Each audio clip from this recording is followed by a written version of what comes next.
بسم الله الرحمن الرحيم ألف لام را تلك آيات الكتاب المبين إنا أنزلناه قرآنا عربيا لعلكم تعقلون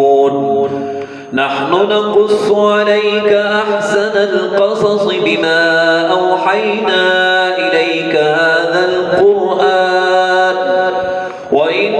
كنت من قبله لمن الغافلين